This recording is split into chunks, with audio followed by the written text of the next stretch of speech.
MissSimReno. If you are returning to the channel, welcome back. And if you are brand new, I am very excited that you decided to join me here today for another speed build.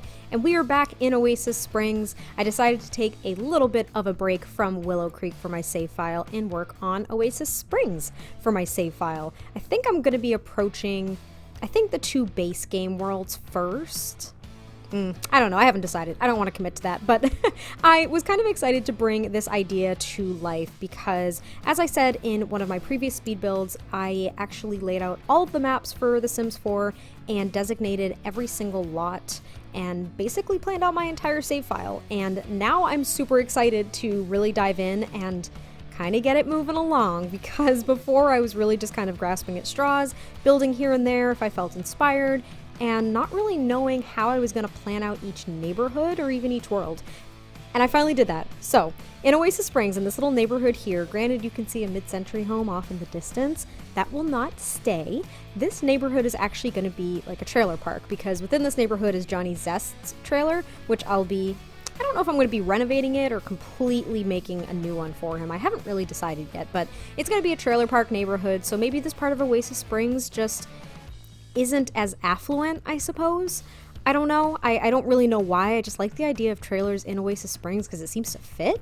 And I was thinking that this trailer park needed a junkyard. I think it needed a junkyard. So I wanted to make a junkyard, but I didn't just want it to be something that you can't do anything at. I've mentioned it before, I don't like my builds to have zero function, especially community lots, because if you look at things such as museums or generic lots can be anything, but there are some that just are not really that functional unless you make them functional. And maybe if you make them kind of like a multi-use lot. So I like kind of combining things. Like I've done like a bowling alley and a restaurant, or I've done a library and a cafe. Combining different things, different functionality is what I think really brings a lot of the things that you can make in The Sims to life. So I wanted to make a junkyard / laundromat, and I have laundry in my game. How often do I play with laundry, you ask? Not very often. Very time consuming. Don't like doing it in real life. Don't really like doing it in The Sims. But I figured it was kind of a cute idea to make a junkyard that was actually a laundromat as well. So yeah, you have all this cool clutter, but you can't do anything with it.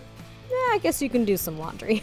And I was thinking that the Sim maybe that owns this business, maybe they kind of erected this laundromat to try to bring in more money and kind of lift this little neighborhood out of what seems to be apparent poverty, and it just didn't work. I feel like it didn't work. I feel like the Sim was a complete and total hoarder, and they just really let their land here get totally out of whack, totally out of control, and now it's just become a junkyard with like a really run down laundromat. That was my thought. And even though this sounds really sad, I think it was a cool idea, and I feel like this lot actually has a lot of life to it. It has a lot of energy to it because of all of the things that have been found there and that have been basically just forgotten on this lot in general.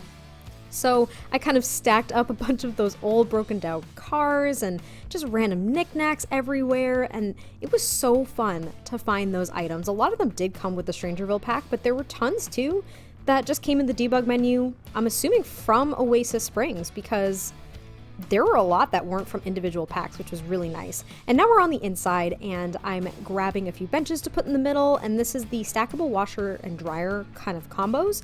And what was neat about this swatch, because there's two kind of white swatches, this one was cool because there are actually coin slots on it. So it looks like it was actually made to be in a laundromat or maybe like an apartment complex or something. And I thought that that was actually really neat, and I was excited to find that. And I wanted to put like this utility, I don't know, pantry-ish, like shelving unit thing. And I was gonna completely stack it with laundry detergent and random hampers and like boxes and crates and cleaning supplies, just anything that kind of looked like it may or may not fit in this kind of lot. I just kind of pulled out, and a lot of items are duplicates because there are only so many actual like laundry related items we have. As you can see, I actually pulled out one of the shelves that clips to the wall from Laundry Day, and it looked too nice. Actually, it looked too clean, too put together, and actually too decorated and organized for the kind of build I was going for. So I clutter up these two shelves, like I said, with piles of clothes and hampers, laundry detergent, cleaning products, and then these tables on the other side here are basically for when the Sims are done, they can go ahead and, you know, fold their laundry or something like that. And granted, they won't actually do that, but I like the look. And then I put down these rugs too with all of those papers and stuff just to make it look a little bit dirtier. And I also use these kind of like cheap blinds as well. I actually really like them, but they do kind of fit the aesthetic I was going for inside. I also used a wallpaper from City Living that looked kind of grimy. And the lot traits for this lot too, I did creepy crawlies, grody, and filthy. Grody and filthy kind of seem like the same thing to me, but I chose all of the gross, disgusting lot traits for this lot. And I think that's kind of really fun. And I also just build like a little kind of bathroom stall out here because there was no bathroom. I couldn't fit a bathroom stall for community lots on here, and there also wasn't one that really fit the aesthetic for this either, so I had to build like a little shack, like a little outhouse, and I thought it was kind of a nice idea. Like maybe this sign is kind of the keep out sign, like the rules for the junkyard or the laundromat. And I was gonna make it completely run down, but I figured the bathroom had to be kind of sort of nice, even though one of the traits that I added for this actually said that your Sims will get grossed out if they use the bathroom here, so that's cool. I was really excited about that one. And I also added a wall speaker. I think it was just easy listening because that seems so boring to me. And then I just add a few more decor items out here in the front and put a sign, I think from Strangerville, that looked kind of like a mechanic sign. Maybe they offered those services as well at some point, but that is actually almost it for the build. So it was really quick. I hope you guys enjoyed this. If there are any other items that you think I could have added, let me know in the comments, and let me know if you're gonna find this functional.